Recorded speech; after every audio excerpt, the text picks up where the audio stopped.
Olá, meus irmãos, bom dia a todos. Como é que vocês estão? Eu espero que bem. Meus queridos, nós vamos nessa manhã meditar no Salmo 23, dando continuidade às nossas pregações no livro dos Salmos. Nós vamos hoje para o Salmo número 23, o salmo talvez o mais conhecido da Bíblia, ou um dos mais conhecidos salmos da Bíblia, né? O Salmo 23 nos diz assim a palavra de Deus: O Senhor é o meu pastor, nada me faltará. Ele me faz repousar em pastos verdejantes. Leva-me para junto das águas de descanso. Refrigera-me a alma. Guia-me pelas veredas da justiça, por amor do seu nome. Ainda que eu ande pelo vale da sombra da morte, não temerei mal nenhum, porque tu estás comigo. O teu bordão e o teu cajado me consolam. Preparas-me uma mesa na presença dos meus adversários. Unges minha cabeça com óleo, o meu cálice transborda. Bondade e misericórdia certamente me seguirão todos os dias da minha vida, e habitarei na casa do Senhor para todo sempre. Amém? Vamos fazer uma oração. Pai amado, Senhor bendito, louvado e engrandecido seja o teu santo nome. Ó Deus, a tua palavra foi lida aqui e te suplicamos que o Senhor possa falar aos nossos corações. Ó Deus, tenha misericórdia. Que o teu Espírito Santo nos ilumine e nos dê entendimento da sua palavra. Nos ajuda, Senhor, a aprendermos cada dia mais da tua lei. Ó Pai, eu também peço que o Senhor me ajude, que eu exponha fielmente a tua palavra. É no nome de Cristo Jesus, seu Filho amado, que eu te peço e já te agradeço. Amém.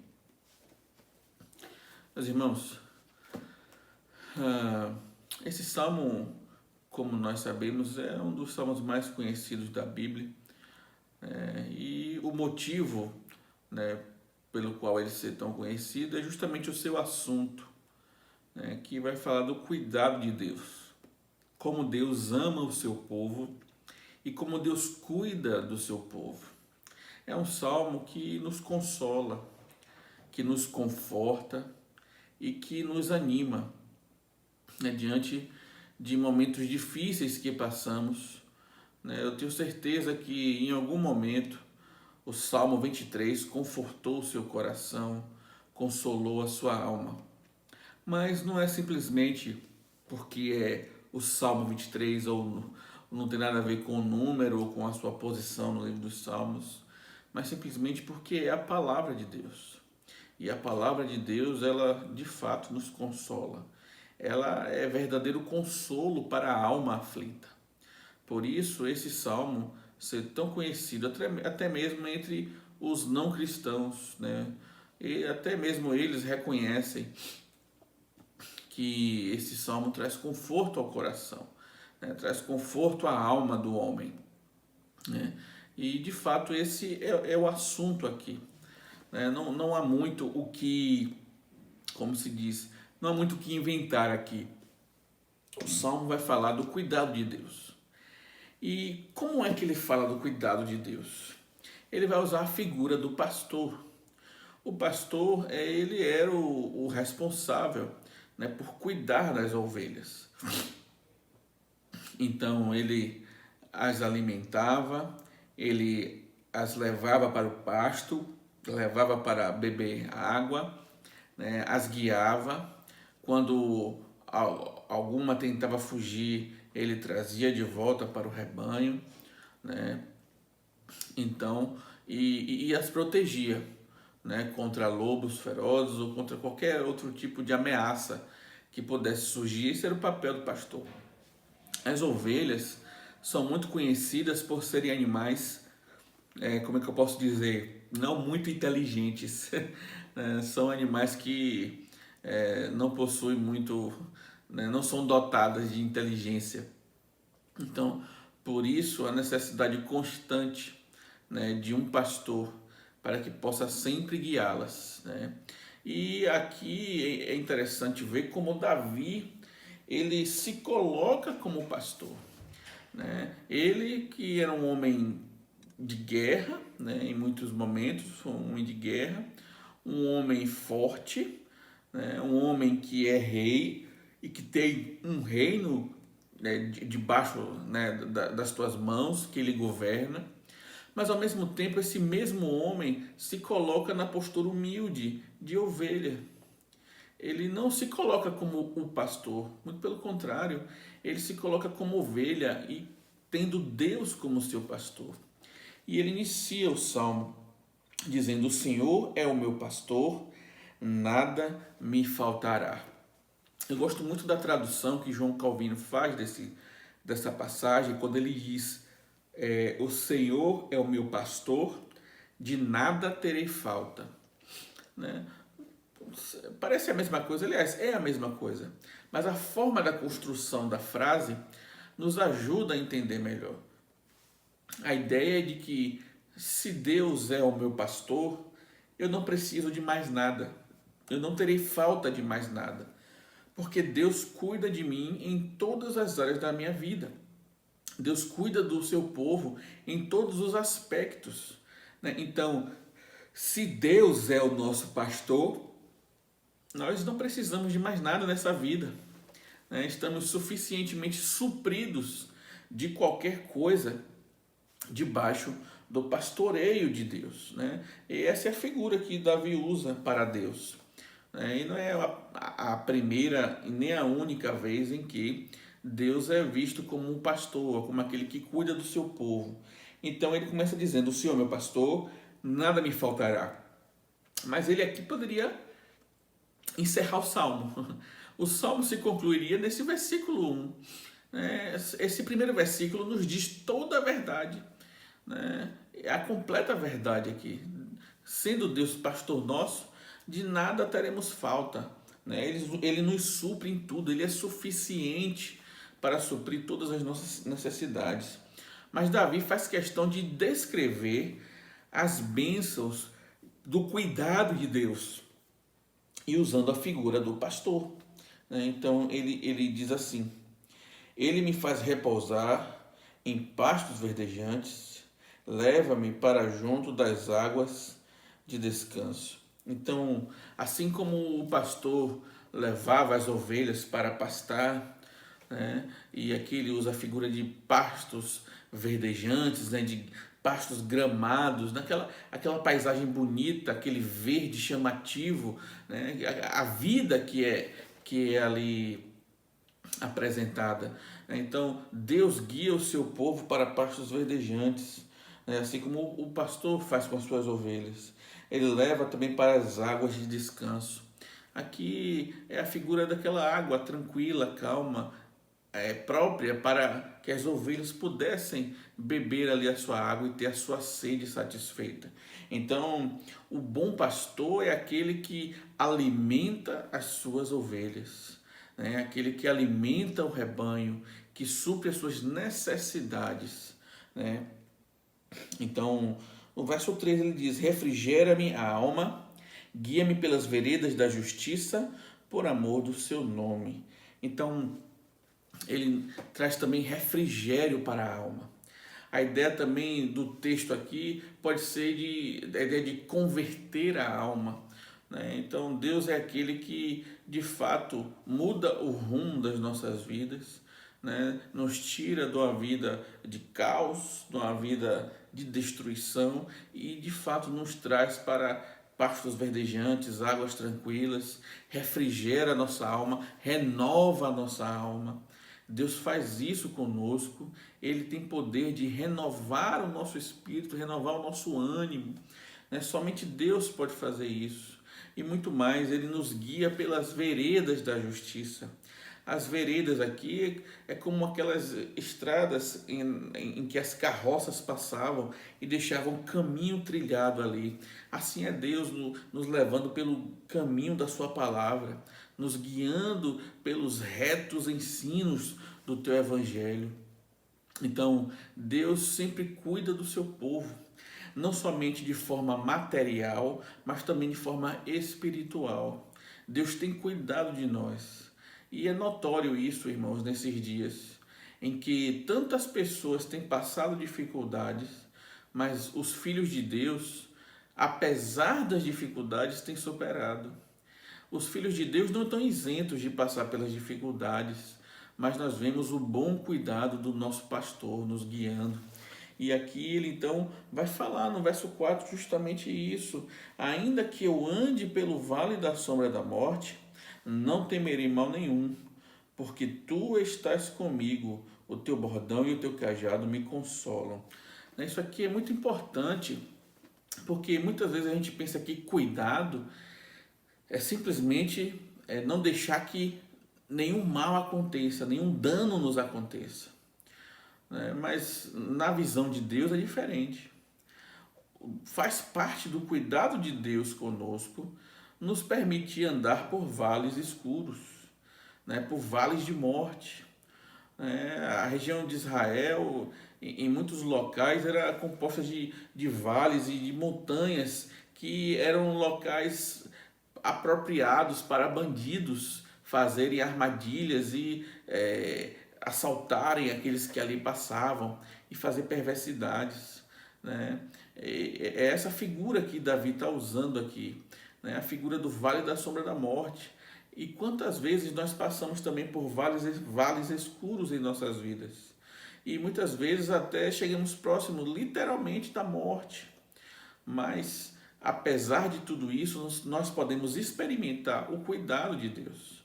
Um exemplo muito categórico nisso é os 3 amigos de Daniel, quando estão lá próximos ali quando estão ali na Babilônia e estão prestes ali a caírem na fornalha, e a fornalha 7 vezes aquecida, e eles não temem caírem ali. Para eles era mais importante serem fiéis a Deus do que se dobrarem diante de Nabucodonosor. E ali nós vemos que eles experimentam um bom cuidado de Deus, que mesmo caindo naquela fornalha, eles não morrem, o Senhor lhes preserva a vida. E o texto é muito claro em dizer que havia ali um 4º homem, semelhante a filho dos deuses, como é dito lá no texto. E nós sabemos muito bem que ali é Cristo, preservando e cuidando do seu povo. Mas o interessante é que Cristo não livrou eles de entrar na fornalha, eles caíram na fornalha, mas na fornalha eles foram livrados. Dentro da fornalha eles foram salvos e preservados. E assim Deus faz conosco. Nós passamos por vales difíceis em nossas vidas, por momentos escuros, por noites sombrias, por momentos difíceis, seja de natureza física ou espiritual. Nós passamos por dificuldades. Estamos vivendo dias difíceis nesse tempo, com toda essa questão desse vírus que tem circulado, mas não somente o vírus, mas a própria instabilidade política que estamos vivendo em nosso país e no mundo inteiro. Nós podemos perceber que muitos países estão em dificuldade, e talvez você que esteja me ouvindo agora esteja num momento de crise, num momento de escuridão da alma, mas isso não significa que Deus não te ame e não significa que Deus não está contigo. Olha o que Davi diz, ele diz o contrário. Ainda que eu ande pelo vale da sombra da morte, ele não teme, ele diz, não temerei mal nenhum. E o porquê dele não temer? Porque tu estás comigo, porque Deus está conosco. Mesmo no vale escuro, o Senhor está conosco. Nós fomos ensinados a achar que Deus só está conosco quando tudo está bem. Nós somos fruto de uma sociedade que não conhece a Deus de forma mais profunda. Até mesmo dentro das igrejas, somos ensinados que Deus só nos dá coisas boas e que somos abençoados por Deus apenas quando tudo vai bem. E quando as coisas vão mal, é atribuído à ação demoníaca ou à falta de fé, como tem dito aí a teologia da prosperidade. Mas, meus irmãos, o que o texto nos mostra aqui é que até mesmo nos piores dias o Senhor está conosco. O Senhor está com a gente, assim como o pastor está com as ovelhas. Ele não guia apenas as ovelhas nos pastos verdejantes. Há momentos em que as ovelhas têm que passar por locais íngremes, né, por desertos, por locais rochosos, em que o trânsito ali não é fácil, né, mas a certeza de que tem ali um pastor guiando elas. Isso também não isenta elas dos perigos. Quantas vezes lobos tentam, né, devorar as ovelhas? E é por isso que ele diz aqui: o teu bordão e o teu cajado me consolam. Né, são dois instrumentos aqui, né, um para lutar contra as ameaças e outro para puxar as ovelhas quando elas tentarem sair do rebanho, quando elas tentarem se afastar ou por algum motivo ficar longe, o pastor pode ir lá então e puxá-la. Essa é a tarefa do pastor e Deus faz isso com a gente. Por muitas vezes nós queremos nos afastar do rebanho, por muitas vezes tomamos atitudes que nos deixam longe do Senhor, né? Vamos caminhando para distante de Deus, mas Deus, na sua infinita graça, nos traz de volta. Muitas vezes, debaixo de murmuração, de reclamação, mas fato é que Deus nos traz de volta, porque Ele nos ama, Ele ama o seu povo. Se você é povo de Deus, é filho do Senhor Jesus, é filho do nosso Senhor e irmão, vamos dizer assim, do nosso Senhor Jesus Cristo, adotados que somos, né, pela bondade de Deus, né, então você desfruta desse consolo maravilhoso, E somente Ele pode nos dar. Por isso Ele diz: o teu bordão e o teu cajado me consolam. Isso é a prova do cuidado de Deus conosco. E Ele continua: preparas-me uma mesa na presença dos meus adversários, unges-me a cabeça com óleo, o meu cálice transborda. Davi agora vai falar aqui, ele vai usar uma outra figura, agora a figura de uma mesa, né? Onde o Senhor, é como se o Senhor preparasse uma mesa para ele diante dos seus inimigos. Aqui é Deus dando prosperidade ao seu povo, né? Principalmente Davi como rei, né? Que após tantas lutas e tantos momentos de dificuldade, chegou ao trono e o Senhor muito o abençoou, né, e lhe deu muitas vitórias e prosperidade. Né? Então aqui é a figura, né, que Davi usa para mostrar o quanto Deus é bondoso em dar, né? Como Deus ele é liberal nesse sentido, ele dá as coisas de forma liberalmente. Deus não é casquinha, como a gente diz aqui, né? Deus não dá bênçãos, segurando-as, muito pelo contrário, ele dá liberalmente. Ele abençoa o seu povo, o cálice transborda, né? Não está na medida, ele transborda, ele vai para além daquilo que nós podemos imaginar. Nós vemos também a figura da unção, né, com óleo, né, que é utilizada aqui. Essa figura não é a figura que era utilizada na unção dos reis, né, apontando para a bênção do Espírito Santo para a condução do reino, mas aqui é no sentido de festejo, né, de alegria, né, de quando o rei estava ali com seu povo reunido, festejando, então se derramava o óleo com perfume, né, para estar ali com seu povo, né, perfumado, demonstrando então a bondade e a misericórdia de Deus e a prosperidade que Deus havia dado. E ele então diz no verso 6: bondade e misericórdia certamente me seguirão todos os dias da minha vida, e habitarei na casa do Senhor para todo sempre. Isso aqui, irmãos, eu acho uma conclusão fantástica. Davi, ele não entende que tudo que ele possui é por causa dos seus méritos, ou por causa da sua boa estratégia, ou da sua inteligência, ou por ter conduzido bem as batalhas a ponto de vencê-las. Mas aqui ele reconhece que tudo que ele tem é a bondade, é pela bondade de Deus, é pela misericórdia de Deus. Né? Como ele diz, bondade e misericórdia certamente me seguirão todos os dias da minha vida. E ele tem plena certeza disso. Ele sabe que tudo o que possui não vem dele mesmo, mas senão da graça bendita de Deus, da misericórdia do Senhor. Então, toda a prosperidade que ele declara aqui, toda a alegria que ele tem e tudo que ele possui, ele sabe que só possui porque Deus é bondoso e misericordioso. E ele tem convicção disso, que essa bondade e misericórdia estarão com ele todos os dias, né, da vida dele. E não é porque ele se vê como alguém merecedor ou como estivesse dando uma ordem a Deus. O Senhor estará comigo todos os dias. O Senhor vai ser sempre bondoso comigo. Não é isso. Na verdade, é um reconhecimento.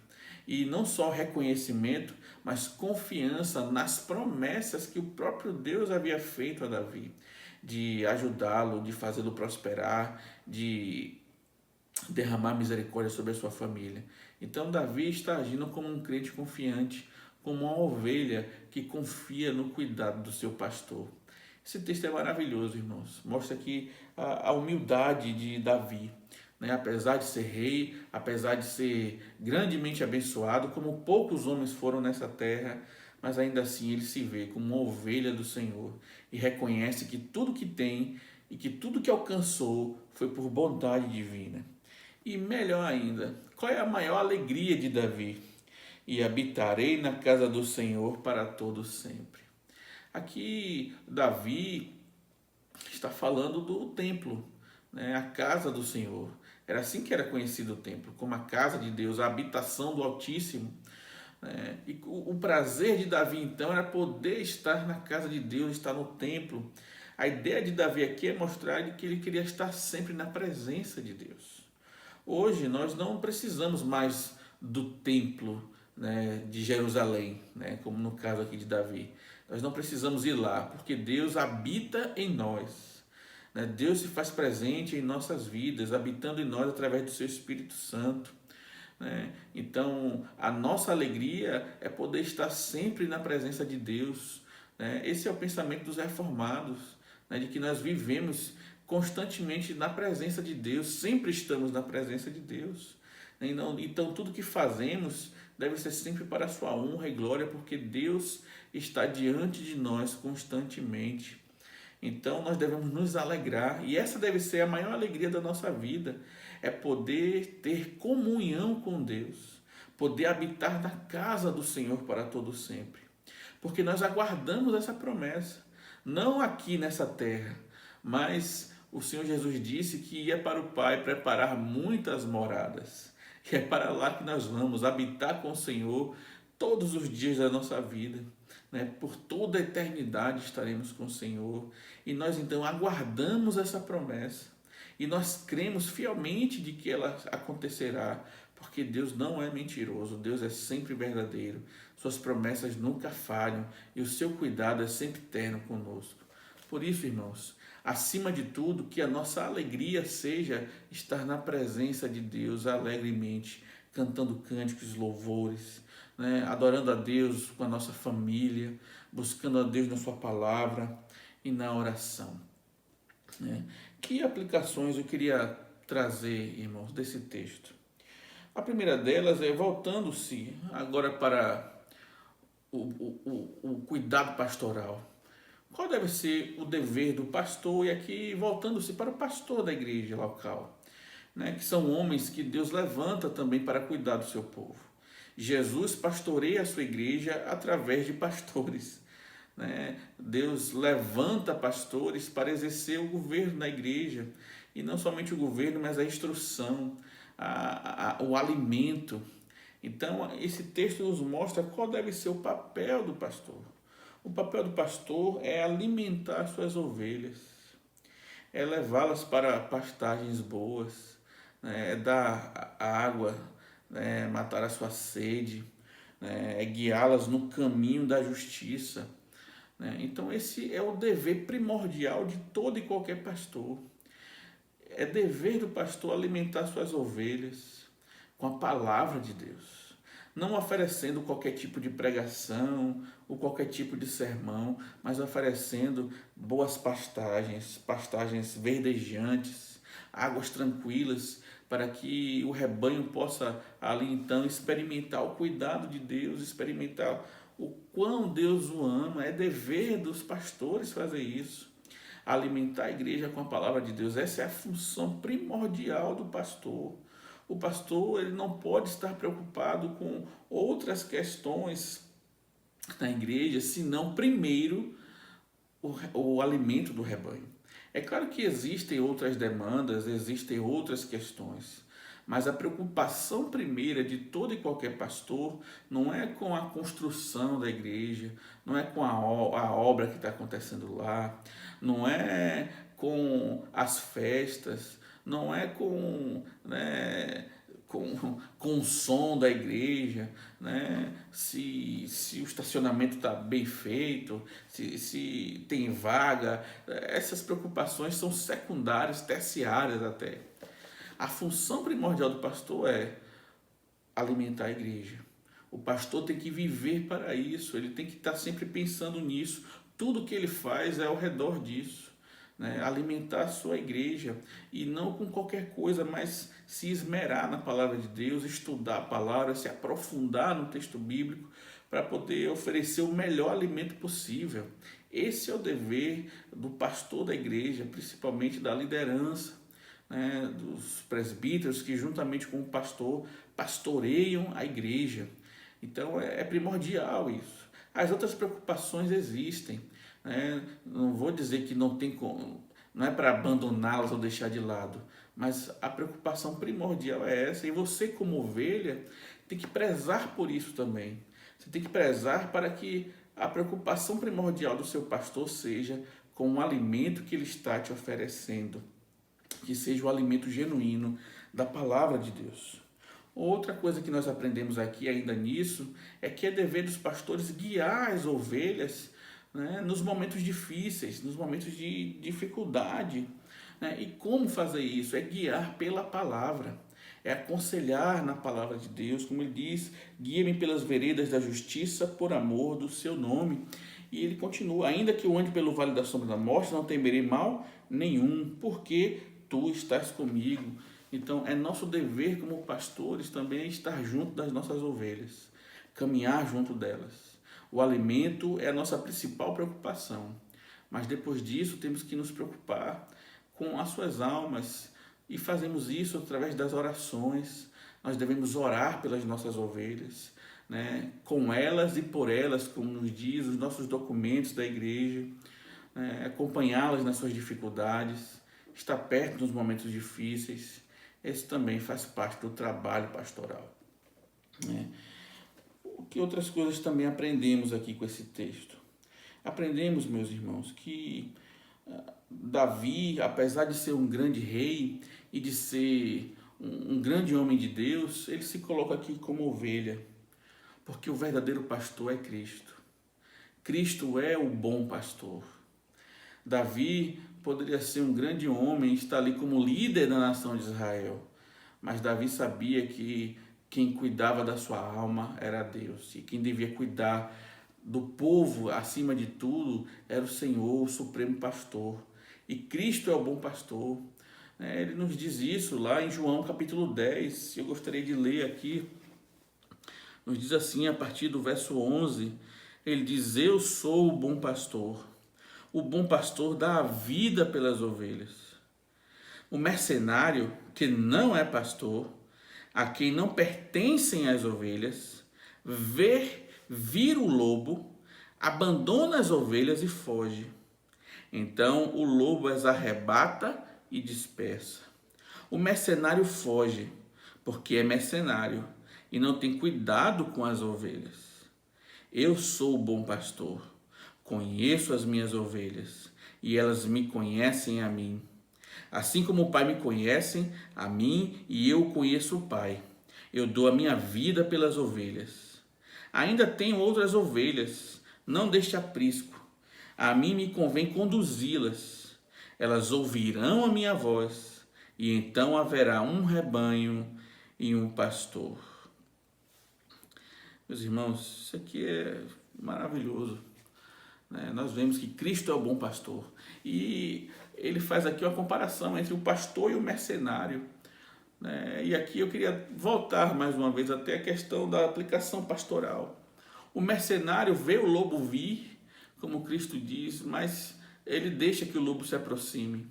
E ele simplesmente deixa as ovelhas caírem e se dispersarem, né? Mas o bom pastor, ele não faz isso. O bom pastor dá a vida pelas ovelhas.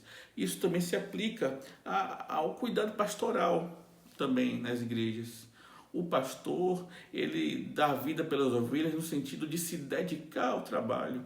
Por isso que boa parte de nós pastores, na igreja presbiteriana pelo menos, vivemos em dedicação integral.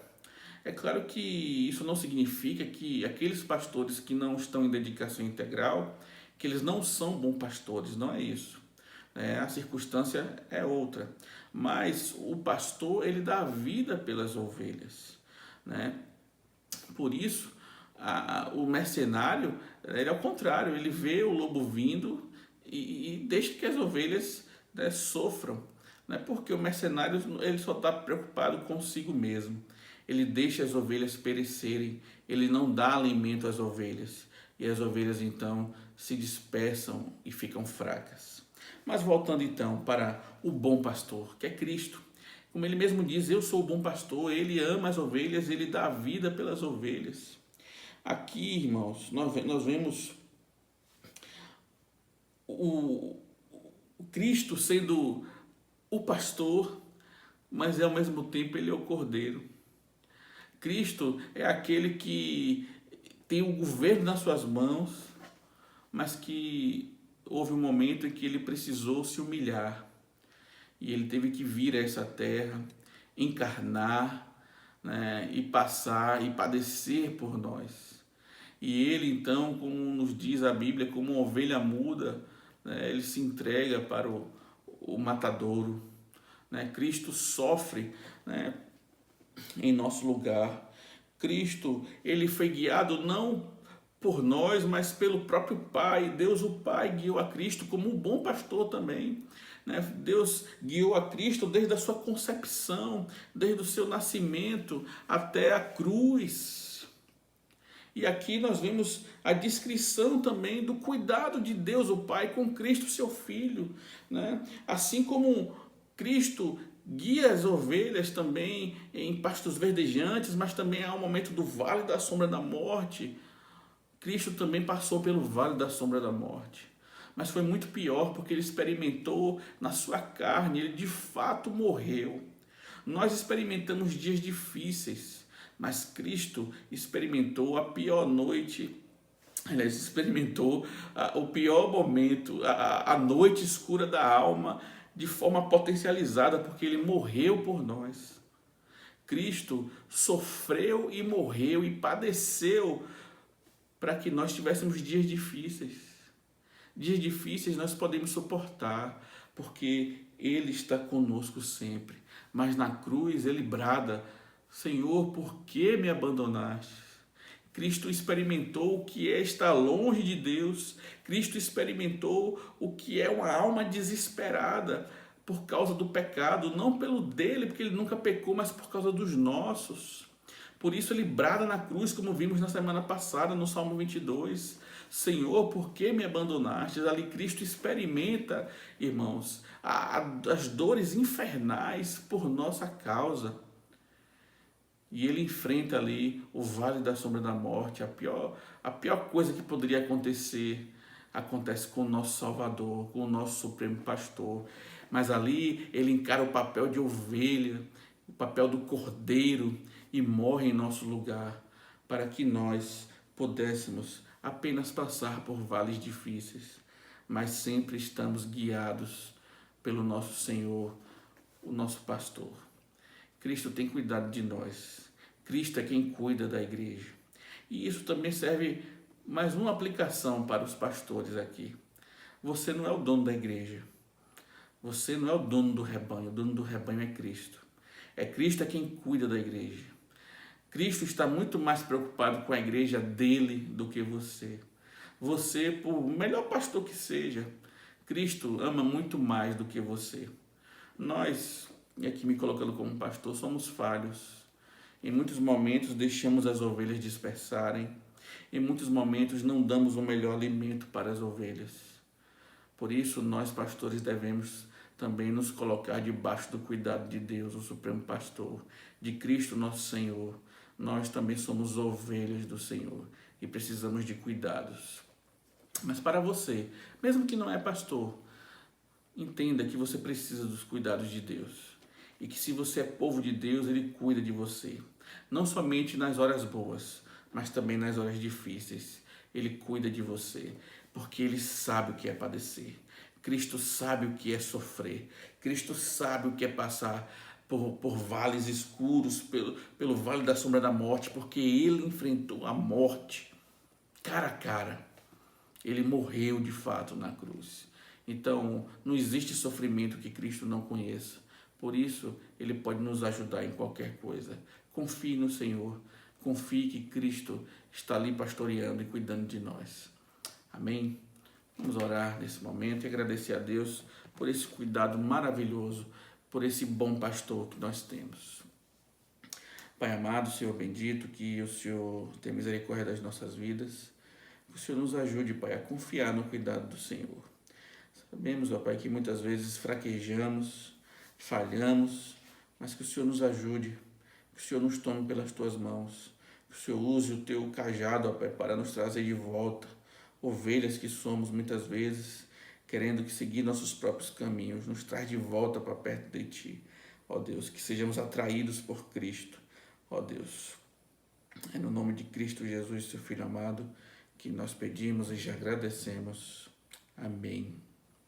Meus irmãos, que Deus abençoe a todos vocês. À noite nós estaremos às 19 horas pelo Instagram, na live, ok? E lá nós vamos continuar os sermões na primeira carta de João, certo? Então, capítulo 2 da primeira carta de João, nós vamos dar continuidade essa noite lá. Que Deus abençoe a todos vocês e que vocês tenham uma ótima semana. Até mais tarde.